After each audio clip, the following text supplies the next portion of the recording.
Hola chicos, bienvenidos a la segunda cita del teórico de preclínico. Estamos compartiendo pantalla. Quédense tranquilos que el tema de la asistencia es por un tema de registro de porcentaje de cuánto ustedes están asistiendo, pero no por un tema de requisitos, porque eso está claro que el teórico no les exige cumplir con la asistencia, pero sí los prácticos. Se viene integrando Nicolás y Rocío. Vayan confirmándome que escuchan, ¿ya? Tenemos 19 personas asistentes, ahí están los asistentes. Ya, ahí registré, somos 19 de 32, un número un poco menor a la sesión anterior, ¿ya? Rocío me escucha y veo a Mayra, que no sé si la había saludado. Yerko, bienvenido, confirme por favor si escucha por el lado. Y alguien que se haya agregado, si escucha todo bien, va confirmando. ¿Ya? Ahora voy a volver a compartirles la presentación de la clase del día de hoy para ya iniciar el tema directamente.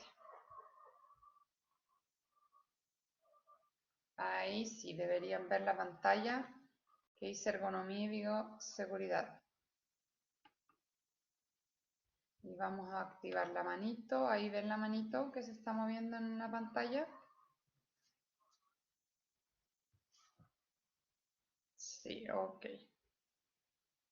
Ya chicos, entonces vamos a partir.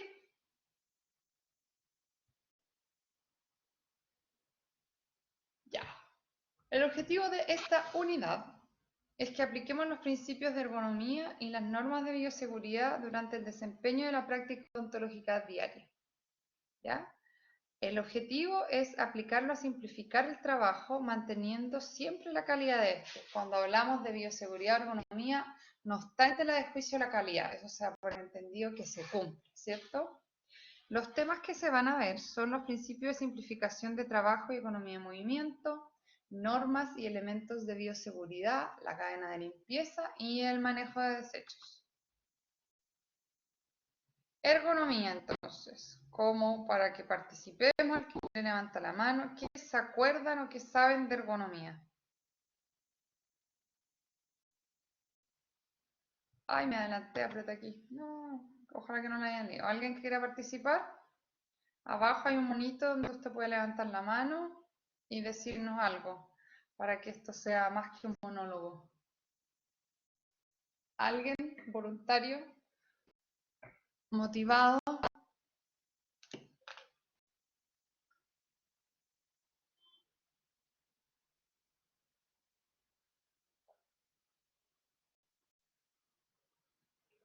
¿Nadie?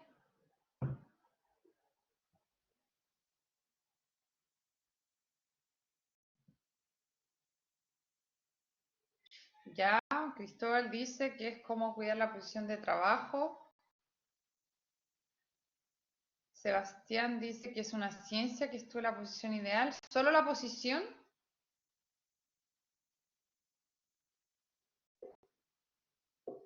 ¿Están seguros que solo la posición? Sebastián Delgado, bien. Ciencia que estudia la posición ideal, ya. Rendimiento más eficaz. Nailea dice, con el fin de potenciar el trabajo y la salud. Felipe Acuña dice, nos sirve para trabajar adecuadamente y ahorrar la energía necesaria. Bien, Felipe. Felipe Acuña, ¿usted alcance de nombre o nos conocimos el año pasado? Me suena Felipe Acuña.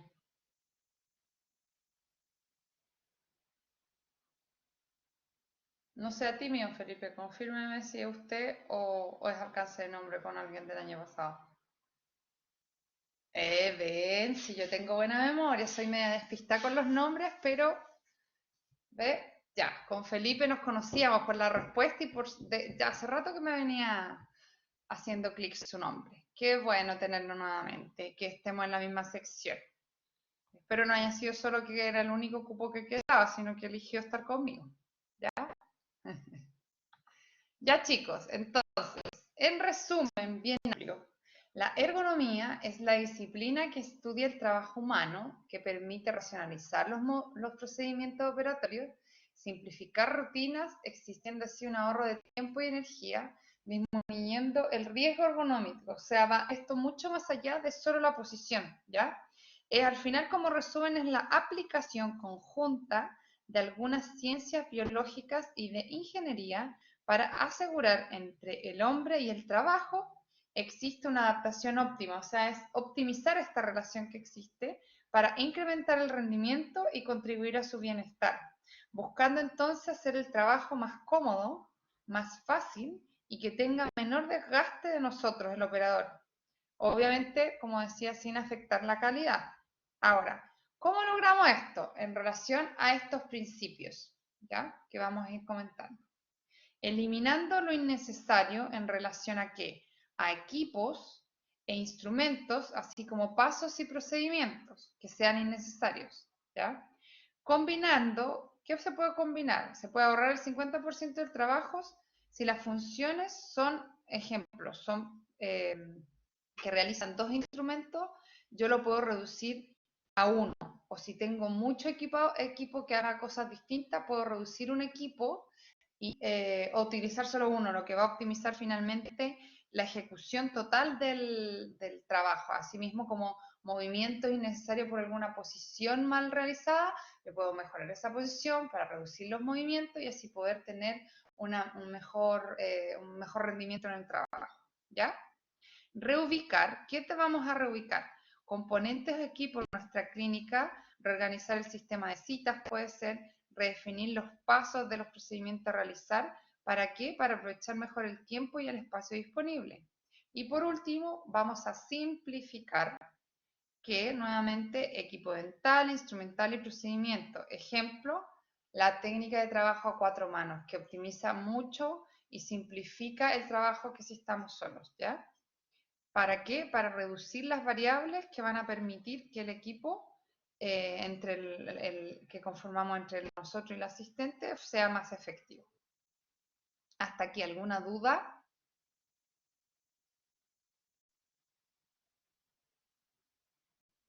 No, todo bien. Ya, seguimos. ¿Dónde se aplica entonces la ergonomía? La ergonomía entonces se aplica en nuestro lugar de trabajo y da como resultado la racionalización de los procedimientos operatorios, una simplificación de las rutinas en el consultorio, reducción de los tiempos y de los movimientos necesarios para completar el tratamiento odontológico. Entonces, esto iría ahí va la ergonomía. ¿Ya? ¿Dónde y en quién se aplica? Como les decía, se aplica en todo, en el trabajador, en el trabajo que realiza y en la tecnología del equipamiento. Es un conjunto. ¿Ya? ¿Por qué es un conjunto? Porque no basta con que tengamos el instrumental, los mejores aparatos, el mejor conocimiento y la destreza si vamos a trabajar de esta forma, ¿ya? Debemos estar en una posición ergonómica, como se ve aquí en el monito, ¿cierto? Apoyando la espalda completamente en el respaldo, valga la redundancia, de la silla, con el cuello levemente doblado y con las piernas en 90 grados y el paciente ahí posicionado. Eso para tener una posición óptima de trabajo y ergonómica, ¿ya? También aparte debemos considerar en relación al trabajo que realizamos, si se atiende uno o se atiende 100 pacientes, también va a influir en nuestro rendimiento, ¿ya? Que esta gente sea cooperadora o no, el típico paciente alegón o que le duele todo, que asusta todo y pregunta, la capacidad además que tengamos nosotros mismos, física y psicológica, para adaptarnos a este trabajo, ya a esta carga o sobrecarga, ¿ya? Y asimismo el equipamiento adecuado, ¿ya? Obviamente, si antiguamente se trabajaba en este tipo de sillón, el rendimiento era mucho menor por un millón de cosas, versus ahora que está todo diseñado en relación a la ergonomía, ¿cierto? Y a tener un trabajo óptimo. Entonces, el riesgo ergonómico. ¿Qué es el riesgo ergonómico? Es la probabilidad de sufrir un un evento adverso indeseado, accidente o enfermedad en el trabajo que está condicionado por factores de riesgo o factores ambientales, también puede ser como las cajas de supermercado. No sé si se acuerdan, algunos de ustedes a lo mejor estaban muy chicos, cómo eran las cajas de supermercado antes, y cada vez van reduciéndolas más para, perdón, para que tenga una posición más ergonómica para las cajeras, ¿cierto? ¿Por qué se produce este riesgo ergonómico? Se va a producir por mantener una postura forzada e inadecuada, por una aplicación de esfuerzo inadecuada a carga mayor a 15 kilos, por aquí ciclos de trabajo muy repetidos, una y otra vez hacer lo mismo, se sobrecarga uno y también estamos en riesgo ergonómico. Factores ambientales, como conversábamos, diseño inadecuado, puesto de trabajo y también por descanso insuficiente. Entonces, en la próxima imagen, ustedes ojalá participen por el chat o por el micrófono, como quieran. Riesgo ergonómico. Aquí, en estas tres imágenes, ¿dónde está el riesgo ergonómico? ¿Qué les parece que está mal en esas imágenes? ¿Qué se puede mejorar?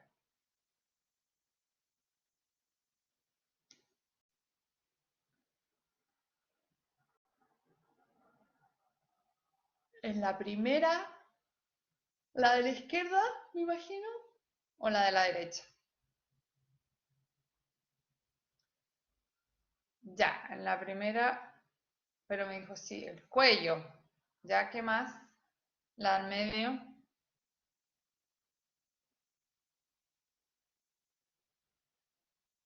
La chica de la foto está muy encorvada, ok.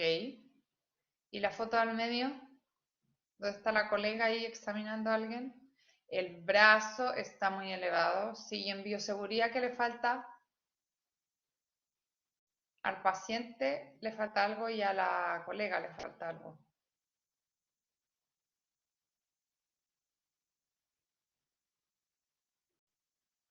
No tiene punto de apoyo confiable, la posición del paciente es muy elevada, la antiparra al paciente, lente al paciente.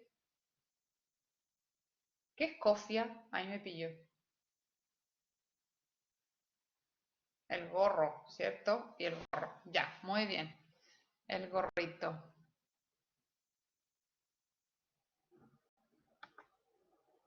Ahí está. Entonces, en el tema del riesgo ergonómico, claro, el cuello aquí claramente no está en una posición adecuada y encorva un parte de la espalda. Acá la colega va a terminar con dolor de entre cuello y hombro y la espalda tiene que estar corvada para alcanzar este nivel. El paciente está en una mala posición, ¿cierto? Falta el gorro para la colega y el antiparra para el paciente, y aquí también está encorvada la espalda. Ahora, en relación a la posición adecuada para estar sentada, claramente esta no es la posición en la que debemos trabajar, ni en el computador ni en el sillón dental, ¿cierto? La postura que debemos tener es la cabeza en ligera flexión, los hombros paralelos al piso, ¿ya? La espalda recta apoyada en el sillín, ¿cierto? Los brazos pegados al cuerpo, aquí también tienen los brazos pegados al cuerpo, la espalda pegada al sillín, las manos a la altura de la línea media, ¿ya? Sagital al esternón, los muslos paralelos al plano del suelo, ¿ya? Las piernas levemente entreabiertas y los pies apoyados en el suelo. Eso sería una buena posición, una posición ergonómica. Les agregué esta fotito para conversar de lo mismo, ¿cierto? Las muñecas deben ir rectas, la espalda apoyada, ¿cierto? En 90 grados las piernas apoyadas al piso, eso es recomendable. Hombros relajados, codos cerca del cuerpo. La espalda y el cuello lo más cerca a la alineación natural, ¿ya? Y esta es la posición ideal en relación a las manecillas del reloj que me preguntaba en la sesión pasada que deberíamos tener, ¿ya? A las 12 va la cabeza del paciente, a las 9 vamos nosotros, ¿cierto? A las 3 debería ir nuestra ayudante o asistente, en el caso de ser zurdo esto se invierte lógicamente, y el área de trabajo va a ser a las 6, de 3 a 9, por así decirlo, o bien por debajo de la cabeza del paciente, en el caso de que sean pacientes pediátricos, para que estar... A ver, aquí hay una pregunta. En la imagen 2, igual el paciente está como muy sentado. Sí, estaba mal sentado el paciente en la imagen anterior también. ¿Ya? Ya, los movimientos operatorios. Existe esta clasificación de los movimientos operatorios para evitar el riesgo ergonómico y tener movimientos que sean, al contrario del riesgo ergonómico, que sean ergonómicos, que sean adecuados. Los movimientos que debemos hacer deben implicar el menor desgaste físico. Por lo tanto, los movimientos tipo 1, 2 y 3, o sea que involucran dedos, muñeca y antebrazo, son los movimientos que no tienen riesgo ergonómico, los movimientos que deberíamos realizar en nuestra clínica, solamente esos movimientos, ¿ya? ¿Por qué? Porque nos distraen nuestra atención en el área de trabajo, porque estamos cerca del área de trabajo, posibilitan una fluida secuencia de los pasos operatorios y economizan tiempo y movimientos. Ahora, avanzando en la clasificación, los movimientos de tipo 4 ya empiezan a tener riesgo ergonómico porque fíjense que es movimiento de brazo completo y esto, si se realiza con mucha frecuencia, nos va a generar por fatiga el riesgo ergonómico y definitivamente los movimientos tipo 5 y tipo 6 no debemos realizarlo porque si van a implicar riesgo ergonómico debido a que necesitan que nosotros nos movamos completamente, rotación y pararse, ¿ya? No convienen además porque, ay, lo amplié, no sé cómo hice esto, ahí sí, ya, porque van a necesitar nuestra continua reacomodación, desvían la vista del campo operatorio, ¿ya? Con lo que alteran el ritmo y la frecuencia de nuestro trabajo. Estos movimientos preferentemente los debería realizar nuestro asistente para evitar que nosotros salgamos de la atención del paciente, ¿ya? Y los tipos 6, ahí me adelanté un poquito, tipo 4, 5, los tipos 6 requieren completamente interrumpir la tarea, obviamente porque aquí ya implica pararse, ¿ya? Como resumen, entonces, podemos decir que para no tener movimientos tipo 5 y 6, o sea, de rotación y pararse, implica estar planificados. Esta palabra que se les va a aparecer todas las veces si no lo hacen de aquí hasta que pasen a quinto. Planificación, que considerar el trabajo desde el procedimiento, desde lo que van a hacer, hasta los instrumentos e insumos que van a necesitar, para no tener después que pararse, rotarse o ir a buscarlo e interrumpir la tarea que estamos realizando. ¿Ya?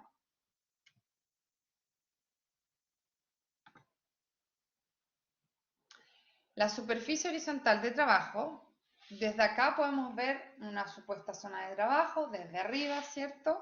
Donde se muestra con colores y aquí en inglés, ¿cierto? Son usual de trabajo, ocasional, y eso ya está fuera de nuestra área de trabajo, más allá de 50 centímetros, que es lo que implica que nosotros empecemos a perder nuestra posición, ¿cierto? Y acá de verde a rojo está indicando que está a fácil acceso, más incómodo, o sea, si realizamos un movimiento hacia ese sentido, por frecuencia, por fatiga, va a generar riesgo y más allá de nuestro alcance ya los debemos evitar.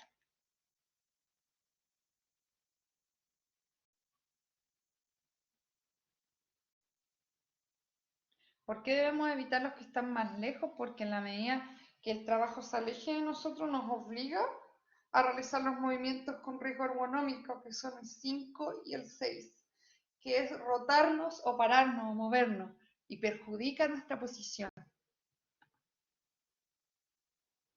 ¿Duda hasta aquí de ergonomía? Porque ya entramos en lo que es bioseguridad.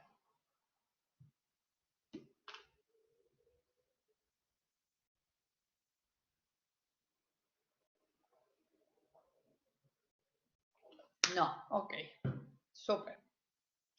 Entonces, o sea, todos tuvieron que realizar la actividad número 1 del práctico, ¿ya?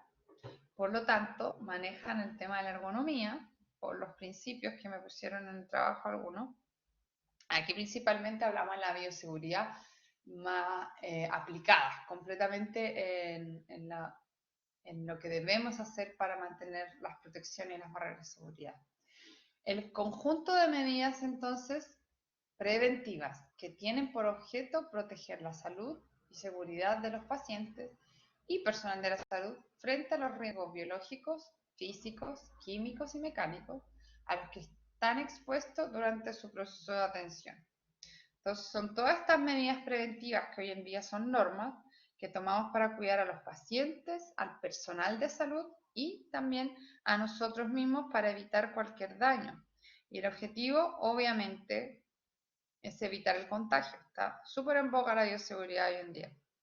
¿De qué? De enfermedades infecciosas, evitando infecciones cruzadas entre el paciente y nosotros, entre nosotros y el paciente, o entre los propios pacientes entre sí. ¿Ya? ¿Qué riesgo de enfermedades tenemos? Tenemos riesgo de enfermedades infecciosas y estas tienen distintas fuentes de infección. La infección exógena, ¿cierto? Como nos dice la palabra, el agente vector viene de afuera, por ejemplo, afuera a nosotros. Ejemplo, un estornudo del paciente resfriado y se previene usando barreras físicas, mascarilla, perdón, y guantes, ¿ya? Endógena, que es el mismo cuerpo el que tiene el microorganismo, pero no presenta la enfermedad hasta que se le dan las condiciones para hacerlo. ¿En qué caso sería este? En el caso, por ejemplo, de la cavidad oral, que presenta bacterias cariogénicas, pero no necesariamente todos tenemos caries activas, sino que es una bacteria que está propiamente tal en la boca, asimismo como el hongo de la cándida, ¿ya? O el virus herpes, que la mayoría de nosotros somos portadores, pero no presentamos la enfermedad, ¿ya? El riesgo de esto es cortar con bisturí o pasar a llevar con una fresa y abrir cavidades o estar en contacto con la sangre y poder activar cualquier tipo de contagio. ¿Y esto cómo se previene? Desinfectando y esterilizando el material, ¿ya? Porque de ahí vienen los microorganismos y podemos contagiarlos si es que no limpiamos nuestro instrumental. Y además, enfermedades toxicológicas, que son muy poco frecuentes, gracias a Dios, como toxinas bacterianas, como el botulismo.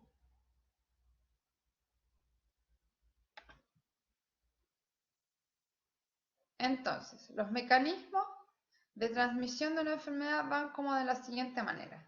Desde la fuente de infección, que son múltiples, ¿cierto? Que puede ser exógena, endógena o toxicológica, como lo vimos recién, ¿ya? La puerta de salida de este microorganismo puede ser natural o artificial.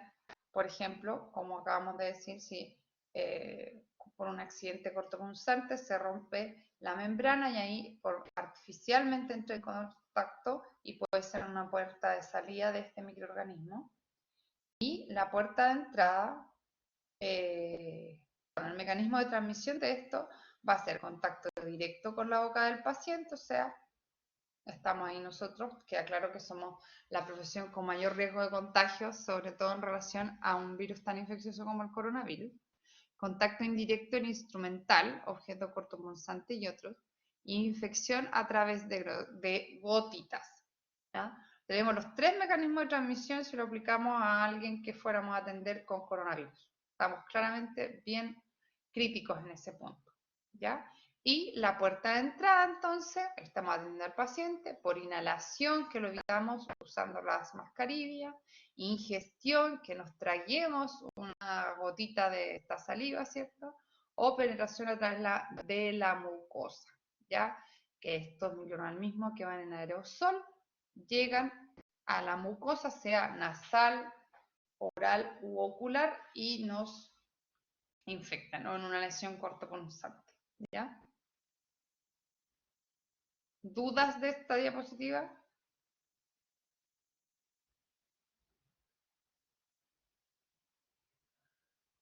No, está súper claro, ¿cierto? Ya, chicos. Entonces, Fuentes de infección y de transmisión. Cualquier cosa puede ser fuente de infección, ¿ya? Desde la fresa que hay, desde la turbina con el spray, que es una gran fuente de contaminación porque esparce todo en microgotitas, y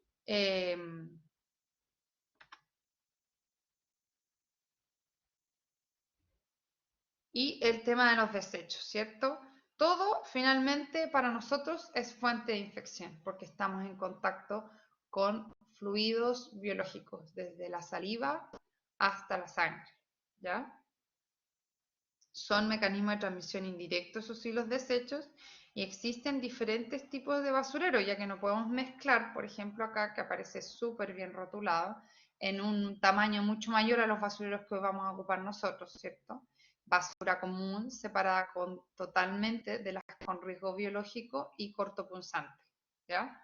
Igual cuando trabajen en cirugía o vayan a hacer algo que esté en contacto con la sangre, manejen bandejas diferentes para que al menos el riesgo de contaminación se reduzca, ¿ya? Y además el desecho, existen desechos que se procesan de manera diferente, como el cortopunzante y el material biológico que se debe incinerar. Esto sí, ya estamos hablando a nivel hospitalario, ¿ya? Estas cajas, ¿las han visto en clínica, en sus rotaciones de semio o qué sé yo? ¿Las ubican? Sí, ¿cierto? Ya, este tipo de cajas vienen distintos materiales, duro, plástico, cartón, con distintas formas y con esas tapitas. Es para desechar el material cortopunzante, ¿ya? ¿Ustedes creen que esto lo llenamos hasta arriba? ¿Hasta qué nivel se llena una cajita de eso? Para evitar accidentes. Bien, Felipe Acuña, se acordó del año pasado. 3/4, jamás hasta arriba. Y si ven que hay una cajita que esté llena hasta arriba, su misión es notificarlo a la enfermera, porque eso es riesgo de que alguien vaya a dejar y no se dé cuenta y se pinche con la aguja, ¿ya? Esto es responsabilidad de una empresa externa realizar el desecho. Una cosa es que nosotros acopiemos o juntemos o botemos, desechemos nuestra aguja ahí, pero no es responsabilidad nuestra sacar la caja y liberarla, ¿ya? Eso es una empresa externa generalmente que lo hace. Y el MinSal, como ya lo han averiguado haciendo sus trabajos de bioseguridad, dicta normas, porque esto de bioseguridad son normas completamente que debemos respetar, tanto a nivel del Ministerio de Salud como en las normas internas, por ejemplo, que existen en la clínica, en el centro de salud de la universidad, ¿ya? ¿A qué enfermedades entonces estamos expuestos nosotros? A todas las enfermedades, por así decirlo. Podríamos evitar solamente la de transmisión sexual, al menos dentro del box, ¿cierto? La enfermedad es transmitida a través de vías sanguíneas principalmente, ¿ya? Ejemplo, la hepatitis en todas sus formas y el VIH. Ahora, ya no sé si lo han comentado, si lo han escuchado, lo han visto, pero aunque el riesgo a nivel de gravedad del VIH es alto, el porcentaje de contagio con nosotros es mucho menor debido al tipo de aguja que usamos, ¿ya? Perdón. Lo más frecuente de contagiarnos es la hepatitis B, ¿ya? Por eso debemos estar vacunados, ¿ya? Entonces, en caso de accidente cortopunzante, deben seguir el protocolo de accidente cortopunzante, deben leerlo para saber antes de partir con clínica al menos, deben conocer cuáles son los pasos, en qué consiste, pero esencialmente apenas usted tenga el accidente cortopunzante, debe poner su mano, la zona que está accidentada, bajo agua, copiosa, harta agua, y ahí pedir ayuda.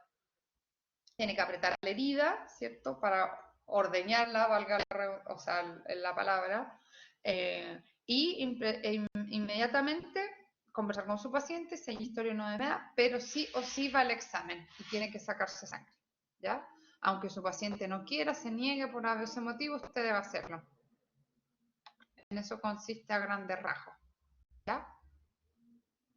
Entonces vamos a tener enfermedades transmitidas a través de vía aérea además, como tuberculosis, faringitis estreptocócica, beta hemolítica, que es la más recurrente. Nos protegemos con mascarilla y ahora se suma el tan popular coronavirus, ¿cierto?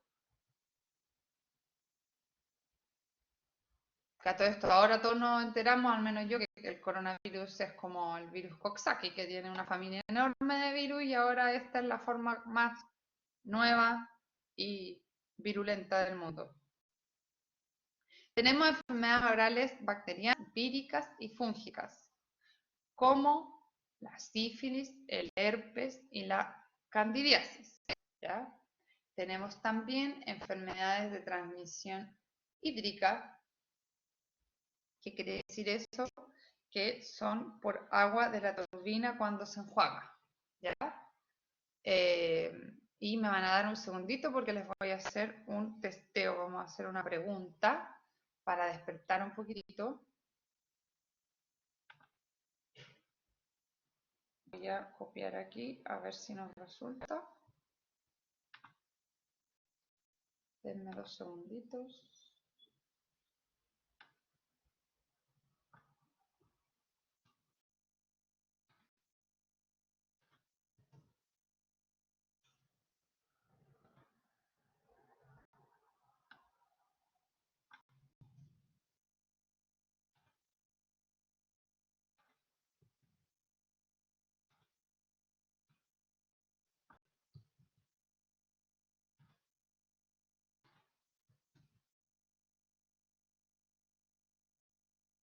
Ya, ahí va una pregunta. ¿En qué pacientes es común encontrar candidiasis? 1. Pacientes portadores de prótesis con dimensión vertical alterada o personas de la tercera edad. Está fácil la pregunta.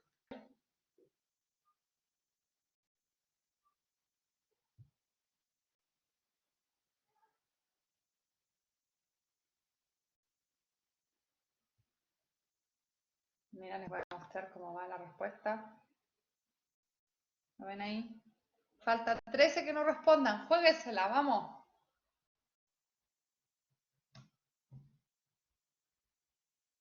No están escuchando esos 13, no están viendo la clase.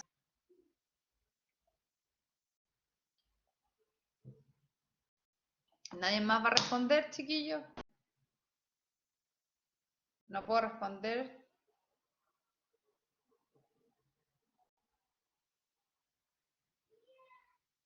A lo mejor ya pasó el tiempo. No se puede responder. A ver. Ahí. Ahí sí. Perdón.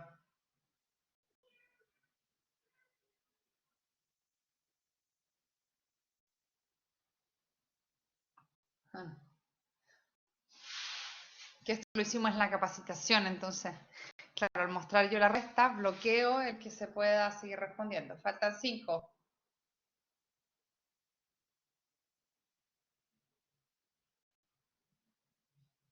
Ya, lo dejamos hasta ahí. Con 5 que no respondan. Si era una pregunta rápida, nomás. Ya, ahí va. Ahí les muestro. 11 dicen que con pacientes con portadores de prótesis de dimensión vertical alterada y 8 dicen que con personas de la tercera edad. La pregunta era en qué pacientes es común encontrar candidiasis, porque todos sabemos que el hongo de la Candida albicans, ¿cierto? Está presente en la boca, pero es oportunista y cuando se le dan las condiciones aparece. ¿Cuándo se le dan las condiciones? Es la respuesta 1. Pacientes portadores de prótesis con dimensión vertical o dorsal alterada. Es súper típico encontrar cantidad. 1, porque al estar, voy a limpiar la pregunta. Vamos a dejarlo de aquí, ya. Porque al estar desajustada o alterada la prótesis, habla de una prótesis con mal cuidado. Entonces, debajo de esa prótesis probablemente esté mal ajustada, desgastada, con mala higiene, y es común de las personas que tengan prótesis desajustadas, es súper normal. Ahora, de la tercera edad lo puse ahí como desviador de atención, distractor, porque una persona en la tercera edad no necesariamente va a necesitar prótesis, ¿ya? ¿Les quedó claro? Ahora, en relación a esto que hay aquí, ¿qué es esto?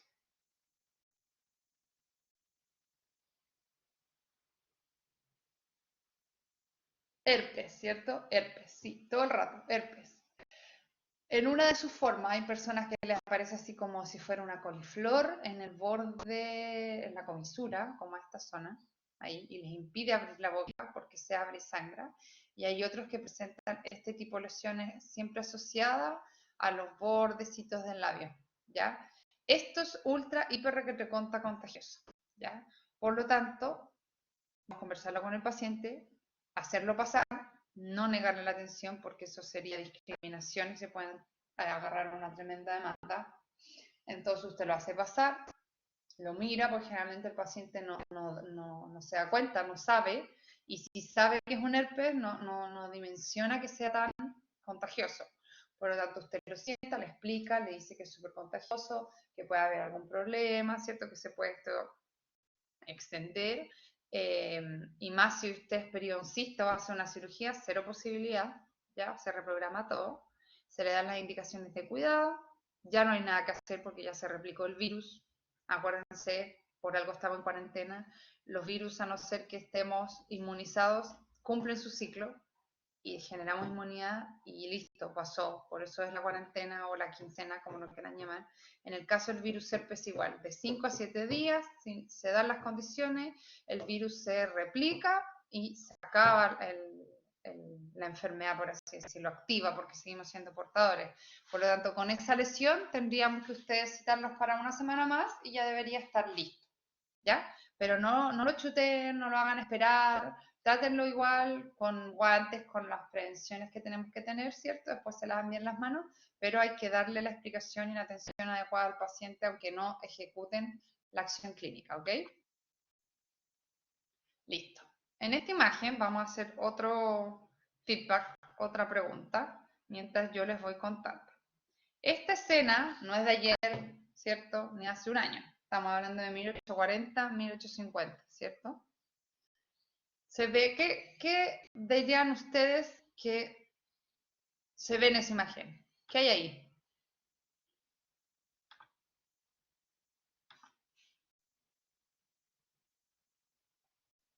No hay protección. Un parto, bien Ashley. Un parto en el 1840, 1850.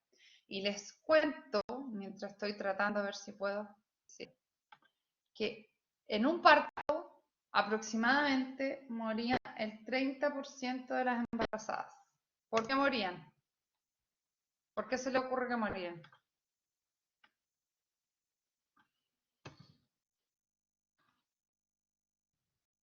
Infección, ¿cierto? Por fiebre generalmente morían las mujeres. ¿Y qué está haciendo por ello la persona? Ubiquen al médico. ¿Quién es el médico?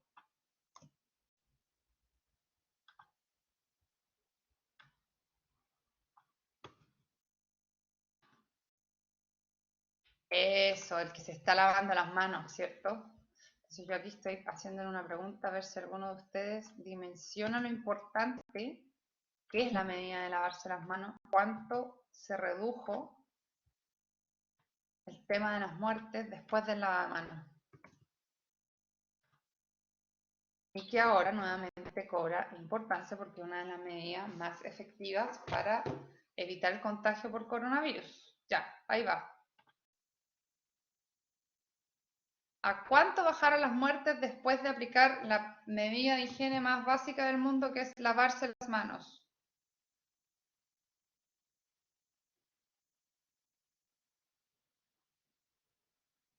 Responde al ladito.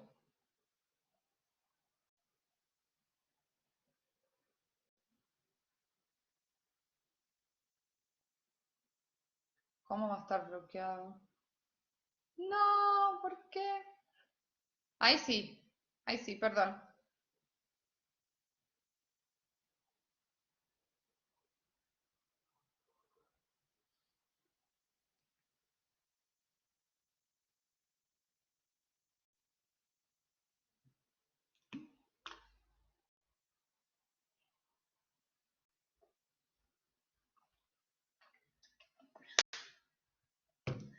Quedan 5. Ya, pues respondan todos, chiquillos.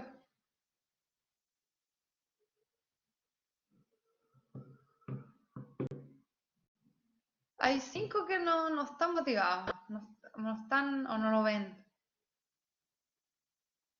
Ya, vamos a mostrar entonces. Los 5 no se mueven más allá. Perdón que delante pasé a apretar el botón y por eso se bloqueó de nuevo, porque es súper sensible. Yo ni lo toco y se bloquea. ¿Ya? Entonces, estamos iguales, que me dicen que bajaron las muertes al 10% después del lavado de manos. Al 20% dicen otros. Y 6 dicen que al 5% de las muertes. Bueno, les cuento que de un 30% de muertes por infección sin lavado de manos, descubrieron que lavarse las manos fue a esto, al 5% de las muertes. ¿Ya? Para que vean que no es menor lo que se redujo el contagio. ¿Ya? Ahora, las barreras de protección, como bien lo vieron en el trabajo de bioseguridad, ¿cierto? La idea es no estar a este nivel ni salir a la calle ahora a hacer así el ridículo, ¿cierto? La idea es mantener las antiparras mínimas y la mascarilla, ¿cierto? Y los guantes, sobre todo cuando vamos a lavar material. Antes de esto existen las medidas de higiene previa, ¿ya? El lavado de manos para nosotros y el enjuague bucal con colutorio para el paciente, ¿ya? Son las medidas mínimas y las medidas básicas que vamos a utilizar para nuestra atención, ¿ya? El lavado de manos disminuye la carga microbiana normal y elimina la transitoria. Evita contaminaciones cruzadas, debemos usar las uñas cortas y limpias, sin barniz de color o si es de color que sea transparente, sin joyas y sin heridas, porque la herida altera la permeabilidad del guante y abre una vía de contagio, ¿ya? Tal como veíamos en el caso de la embarazada anterior, ¿cierto? Es importante la reducción de contaminación a través de simplemente lavarse las manos, ¿ya? ¿Y cómo es el lavado de manos? Lo vamos a ver, el lavado quirúrgico al menos lo van a ver en pabellón, pero en clínica deberían ya manejar el lavado de manos. Primero se abre la llave, la abren o con un antebrazo o después limpian la llave para no volver a contaminarse. Con agua, ¿cierto? Después jabón, antes jabón, ¿cierto? Las manos, ahí las está entrecruzando, inicio el entrecruzado de un lado, después cambia el otro, y por el dorso de la mano también debe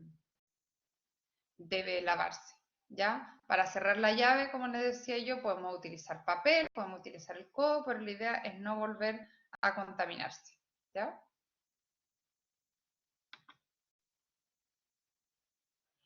Es la medida más efectiva en el control y prevención de infecciones y existen obviamente distintos tipos de lavado de manos, el doméstico, clínico y el quirúrgico.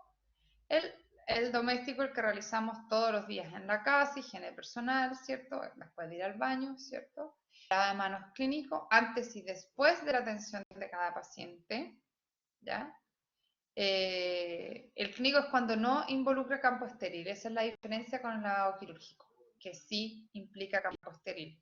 O sea que vamos a realizar un procedimiento que involucra, manipular material estéril, porque vamos a estar en contacto con tejidos, sistema vascular y cavidades estériles propias del cuerpo, ¿ya? ¿Por qué? Porque atravesamos esa barrera biológica y estamos en contacto directo con sangre, ¿ya?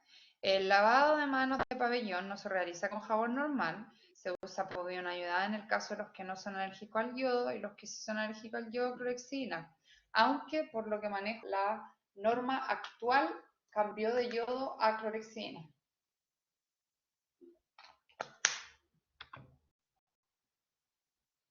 El enjuague del paciente, así como nosotros nos preparamos, también tenemos que preparar el campo de trabajo que va a ser la boca, y para eso vamos a pedirle al paciente que enjuague con clorexidina al 0,12% en un vaso desechable que suele usar el paciente. Disminuye la contaminación tanto del equipo como de las personas y reduce la carga bacteriana. Cualquier clorexidina le podemos dar. Ahí ya les dije que era el 0,12%, pero voy a que, ojo chicos, porque existe también en la clínica, van a encontrar un bidón grande de clorexidina que es al 2%. El problema es que si usted le pide a su paciente que se enjuague con clorexidina al 2%, se va a quemar, le va a arder la boca porque es a muy alta concentración. Por lo tanto, esa la diluye o se fija de confirmar que sea al 0,12%. ¿Ya? Las barreras de protección, entonces, son las barreras básicas, como lentes, gorro, mascarilla, delantal y guantes. Todas estas son barreras mecánicas, ¿ya? ¿Qué le falta a esta fotito?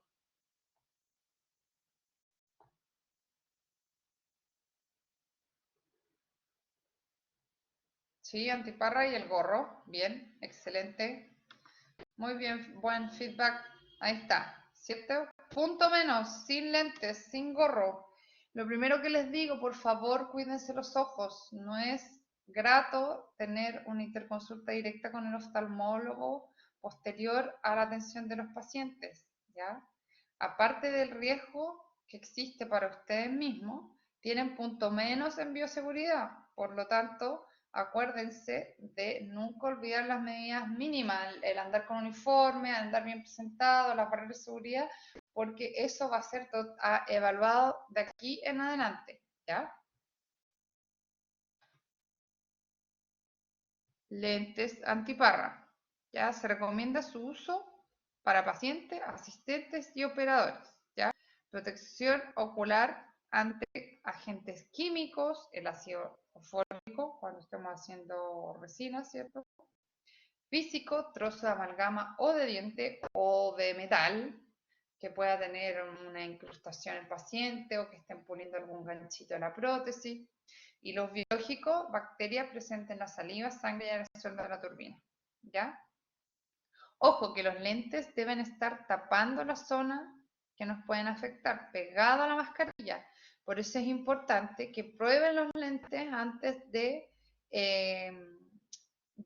o sea, no antes de comprarlos, pero de usarlo para poder aprender de trabajar con el paciente, para aprender a trabajar con ellos, porque la mayoría de las veces se empaña el lente con el vapor producido por la mascarilla, como el lente de vir sobre la mascarilla claramente sabemos que va sobre la nariz. Idealmente son las pantallas completas, como las de soldador, que vamos a ver más adelante. ¿Ya? El gorro evita la contaminación cruzada personal y campo clínico, es de distintos materiales, género, polipropileno. No es necesario esterilizar porque cuando entran a pabellón los gorros son desechables, pero los de género que tengan, por favor, lávenlos, ¿ya? Regularmente. La mascarilla protege de contagio a través de la vía aérea, previene inhalación de sustancias tóxicas, se sugiere el recambio en una mascarilla simple en clínica cada 20-30 minutos, no debe tocarse durante la atención, hay simples, dobles o triples, distintos diseños, ¿ya? ¿Y por qué debe cambiarse cada 30 minutos?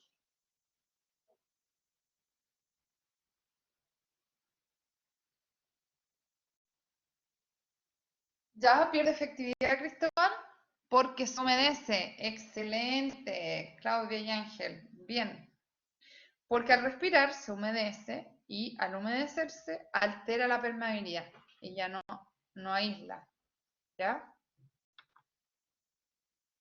Ahora acá, ¿qué le falta ahí al colega en la foto?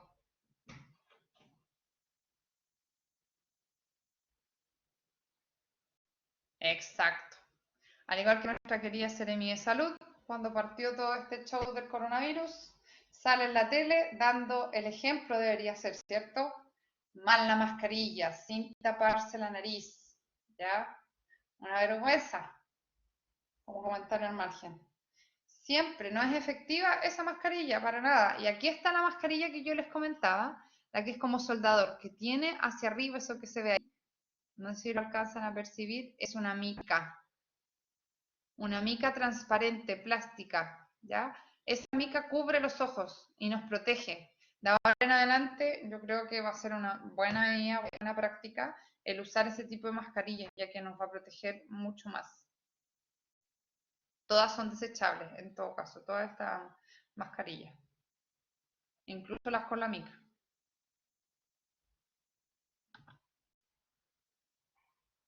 Ahí estamos. Ahora, esta mascarilla, como implica un costo un poquito mayor que una mascarilla normal, se puede trabajar utilizándose como doble mascarilla, ya para poder reutilizar, por así decirlo, esto, que no esté en contacto con el exterior. Se podría hacer, pero no, en estas condiciones, con tanta posibilidad de contagio, poniéndome en el caso de que volvamos a atender y que ande todavía dando vuelta coronavirus, hay que desechar todo. El traje clínico, importante punto, protege la ropa propia, ¿cierto? Nos otorga la posibilidad de generar un campo de trabajo más limpio, porque el traje no va a estar estéril, no vamos a generar campo estéril, pero nos da esa posibilidad.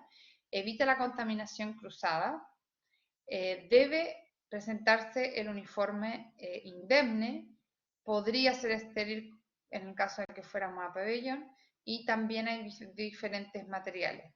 Todo esto va a depender de que lo usen de manera adecuada, solo en un ambiente, porque si lo usan para pasear como se hace, porque así lo se ven generalmente, que andan por toda la universidad, incluso van a comprar al frente, se fuman un cigarrito, van a tomarse un café y todo, se pasean por todos lados, eso ya no da posibilidad de campo ni nada, ¿ya?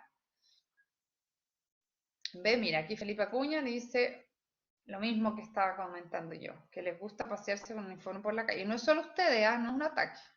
Colegas también, y no solo de la U, sino que yo he visto hasta gente viajando en avión con un uniforme clínico, así de absurdo, ¿ya? La idea es que ustedes manejen, como norma, se les pide ahora en el práctico el delantal blanco sobre el uniforme. ¿Con qué fin? Exactamente con este propósito. Exacto, Nailea, muy bien.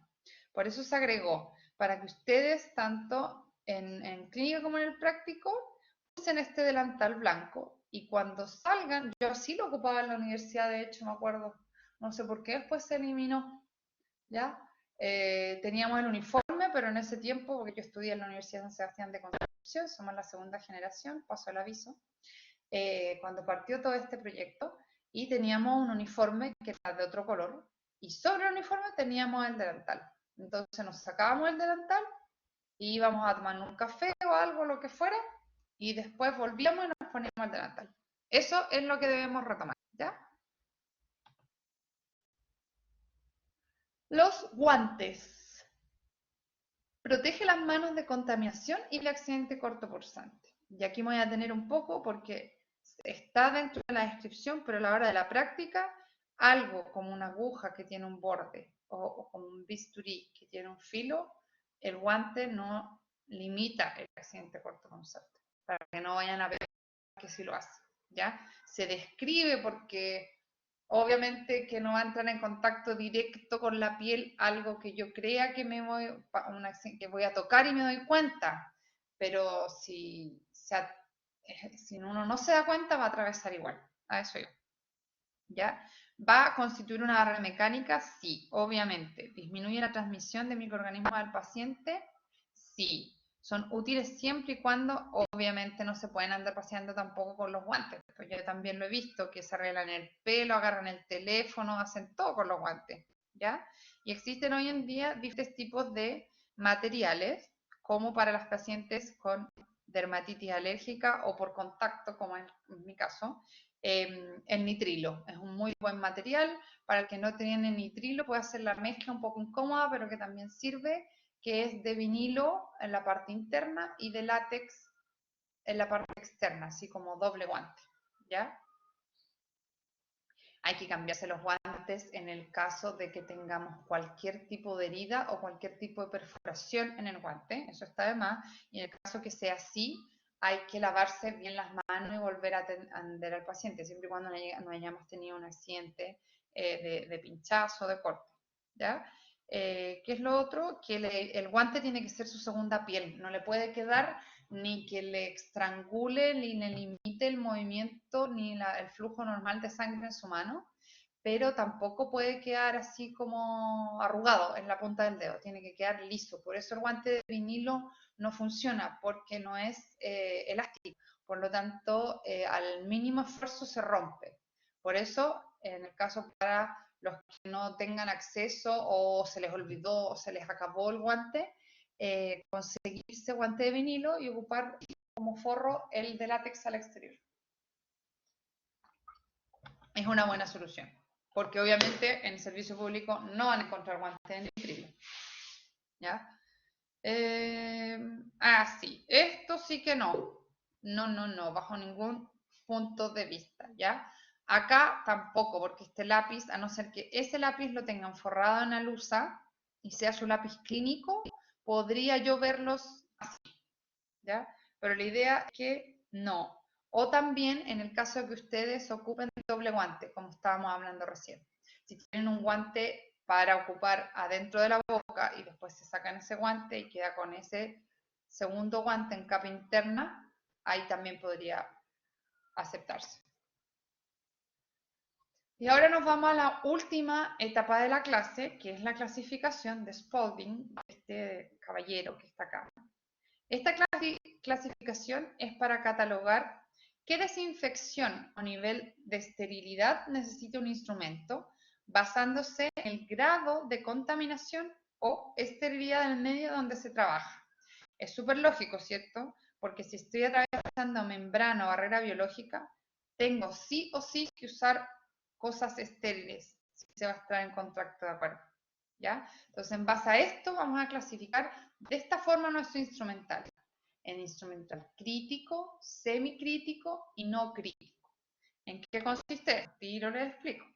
El instrumental de alto riesgo o crítico son los que están en contacto con tejidos estériles o sistema vascular. ¿Qué quiere decir esto en palabras simples?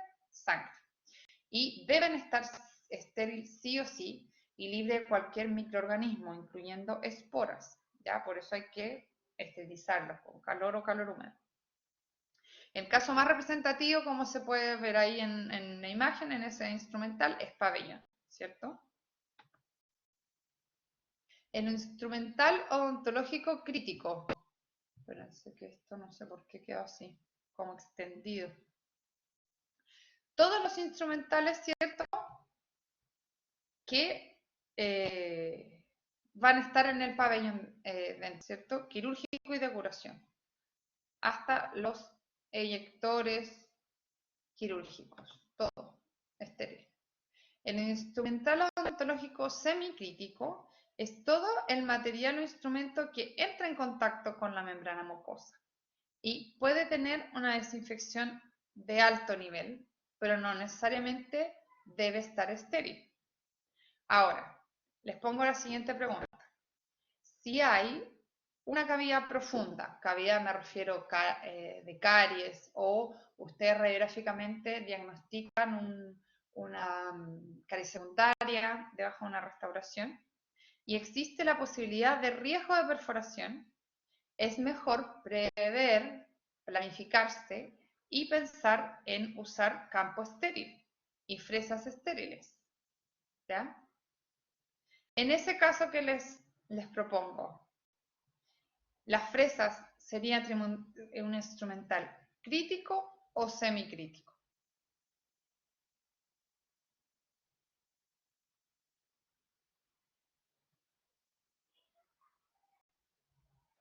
Ya, todos también, para no seguir, es crítico, ¿cierto? Porque existe, aunque sea la mínima posibilidad de que yo al eliminar la restauración, al eliminar el tejido afectado por caries, pueda llegar al tejido pulpar. Y el tejido pulpar es un tejido estéril del cuerpo, ¿ya? Por lo tanto, voy a entrar en contacto ¿con qué voy a entrar en contacto?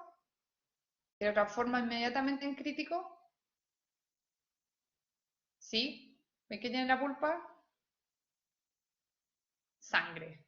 Sinónimo, sangre, acuérdense, sangre crítico, sangre estéril, ¿ok? Por lo tanto, así de maravillosos deben estar sus fresas, ¿ya? Idealmente, por no decir siempre, deben estar estériles, ¿ya? Porque siempre va a existir el riesgo de que tengamos un accidente, de que perforemos y lleguemos a cámara pulpar, o de que el paciente se mueva o por ese motivo ocurra un accidente y tatuemos, por decirlo de manera más bonita, la mucosa o la lengua o el piso de boca, ¿ya? Esas cosas pasan y no va a significar que tiene un 1 en actitudinal, no va a significar que reprobó la carrera, no. Por eso tiene que comunicar para poder solucionar. A más de alguno nos ha pasado que hemos tenido ese tipo de accidentes y no ha sido recién titulado. Les comparto la experiencia que yo trabajando en clínica hace un par de años con el típico paciente de lengua hiperplástica casi, que solo al tragar ya la cara dorsal de la lengua está en la cara cruzal de los molares inferiores. El paciente tragó, yo estaba trabajando con aislamiento relativo en ese momento, con un clamp me acuerdo, pero sin comadique, me era imposible aislar porque creo que era una 37 o 47, y con toda la fuerza de mi mano yo estaba aislando, tratando de mantener campo en boca, y el paciente tragó y estaba yo puliendo, haciéndolo con turbina, y pasé a llevar el piso de boca. Y de verdad que sangraba mucho, mucho, mucho, mucho. Obviamente el paciente empezó a sentir sabor a sangre y todo. Sí, da lo mismo que quede centrada la goma dique. Lo importante es que cumplamos con el campo. Y ahí la fresa estaba estéril, obviamente, se le comunica al paciente tranquilamente, se comprime la zona, y había que evaluar si es que necesitaba punto o no punto, se le cuenta que, oh, pasó esto, qué sé yo, el paciente obviamente no le dolió, porque estaba con anestesia, y no pasó nada más, pero hay que guardar la calma, ¿ya? Instrumental odontológico no crítico, entonces, todo material que no entre en contacto con la saliva. Es que entre en contacto con piel íntima, sí, con piel íntima digo, piel íntegra, ¿cierto? Y debe limpiarse con agua y jabón y desinfectarse con desinfectar de nivel intermedio o de bajo nivel. Ya estamos hablando principalmente del equipo odontológico, el sillón, el braque, todo eso. Y aquí hay un cuadro que nos hace más didáctico el tema de la clasificación de Spalding, ¿cierto? Vemos aquí artículo crítico, semicrítico y no crítico. Crítico, entonces vamos a tener cavidad estéril, sangre, ¿cierto? Piel no intacta o mucosa, semicrítico, y piel intacta, ¿ya? Criterios de uso, entonces, estéril, de preferencia estéril, pero puede no ir estéril, artículos semicríticos, desinfectado. Y acá solo sanitizado y limpio. Y ejemplos, entonces, como les decía, el instrumental quirúrgico, o podríamos agregar las fresas, el espejo dental, talladores y eyector. Y externo totalmente son los no críticos, el sillón dental y el articulador. Y a esto, después ustedes de manera como para ir estudiando, se le puede ir agregando a esta tabla un par de columnas más donde diga el nivel de desinfección o el medio en el que se logra esta desinfección, como para que después ustedes lo vean. ¿Ya? Desinfección, entonces. La desinfección no elimina esporas, como para que les quede claro y hablemos el mismo idioma, ¿ya? Vamos a tener alto nivel de desinfección, medio y bajo, ¿ya? Va a depender entonces del nivel crítico del instrumental, ¿cierto? Desinfección va a ser semi y no crítico, y esterilizado obviamente va a ser crítico, ¿ya? Y en esterilización vamos a tener calor seco y calor húmedo, ¿ya? Como dato, el calor húmedo protege un poquito más el instrumental que el calor seco. Esterilización, entonces, el proceso con el cual logramos la destrucción total de toda forma, ¿ya? De vida, me refiero, no de inerte, mediante métodos físicos y químicos, incluyendo la esterilización, elimina las esporas bacterianas, micobacterias, virus no lipídicos y hongos, ¿ya? La esterilización quiere decir que no queda nada vivo, ¿ya? Pero depende de la completa eliminación de los restos orgánicos. porque si no, la esterilización no es 100% efectiva. ¿Qué quiere decir esto? No es que los equipos de esterilización de la universidad no funcionen al 100% ni nada, esto en todas partes, que debe haber un lavado de material, se debe eliminar todo lo que quede físico, que nosotros veamos en nuestro instrumental, ¿cierto? El detritus posterior a eliminar caries de las fresas, ¿cierto? Cuando hacemos cirugía, todo lo que pudo haber quedado encima, eso hay que lavarlo.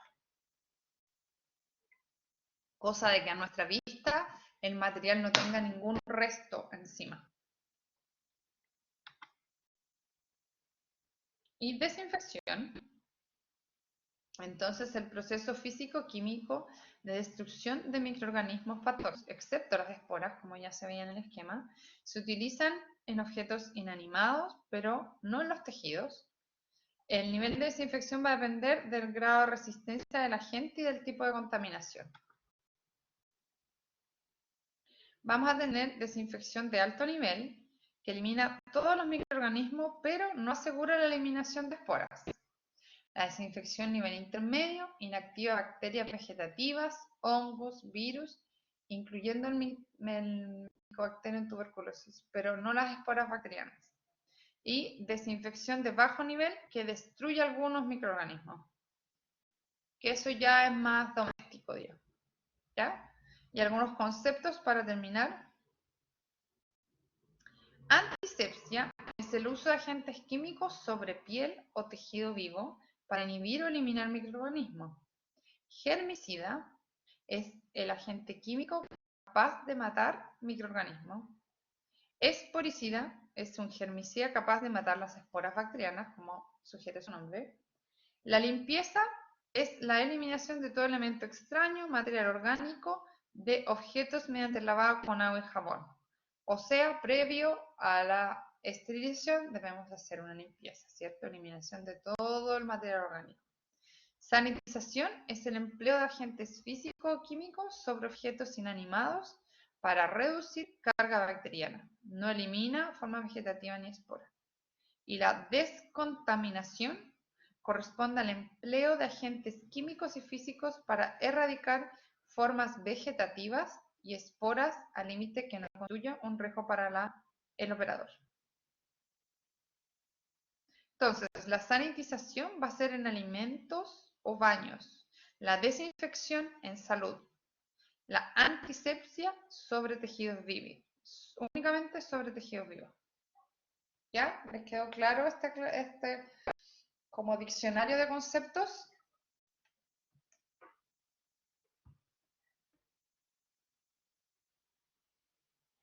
Ya, súper, me parece. Hemos llegado al fin de la presentación. Si tienen alguna duda, les pido que me la hagan saber ahora.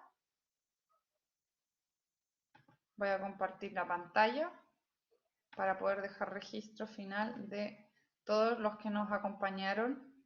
25 de 32 llegamos a buen número. Ahí está la pantalla.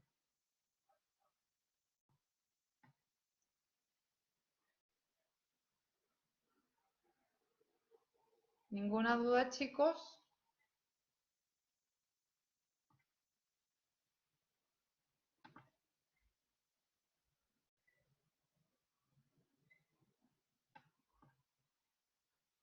¿Puede repetir lo último? ¿Qué último?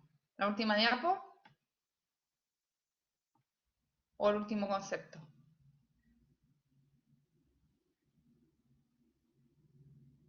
Claudia Vázquez, del Campo, cuando dijo en dónde se aplicaban. A ver, voy a compartirla.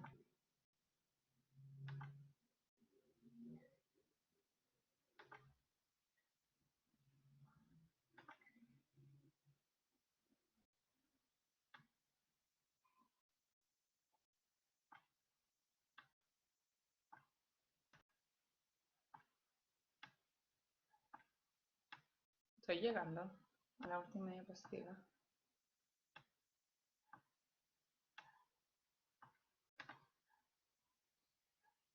Ahí. Y vuelvo. ¿Esa diapositiva, Claudia? ¿En, ¿En cuál concepto le quedó duda?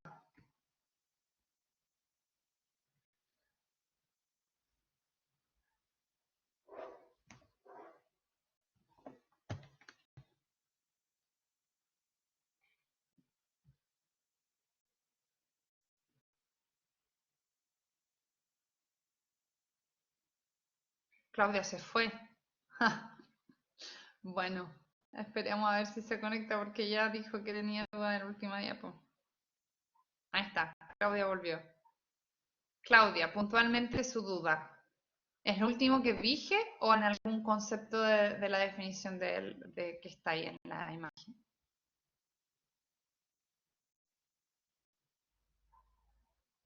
Ah, ya, lo último que dije entonces, los dos puntos que aclaré, que sanitización se aplican en los alimentos o baños y la desinfección en salud, ¿ya? Antiséptico o antisepsia es sobre los tejidos vivos.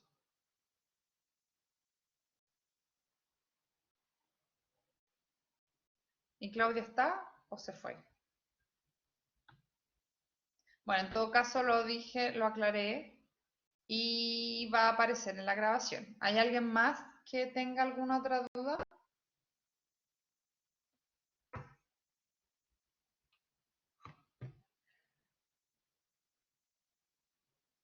Es que el germicida es capaz de matar microorganismos.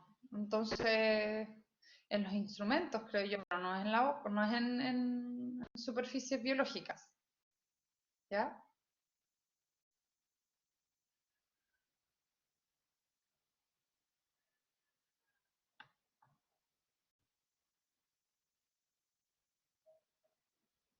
Ahí Claudia volvió. Ya chicos, estamos cumpliendo con el horario, la grabación va a quedar en el Classroom. ¿Qué más le tengo que decir? Eh, en sus prácticos igual les van a informar, pero las evaluaciones van a partir la semana del 6, si mal no me recuerdo. ¿Ya? Desde a partir de esa semana vamos a empezar a poner calificaciones a las actividades del práctico y creo que esa semana también va a hacerse la habilitante, ya para que se vayan preparando. En el caso que aún estemos aislados, va a ser la evaluación a través del Classroom, ¿ya? Acuérdense que es un requisito para iniciar la actividad del práctico de preclínico y es aprobatoria solamente. Da lo mismo la nota. Lo importante es que se apruebe. En el caso de que uno de ustedes no logre aprobarla, se repite la instancia. ¿Ya? ¿Está claro la información? Sí, ya, súper. Déjame corroborar aquí donde me decían ayer la fecha.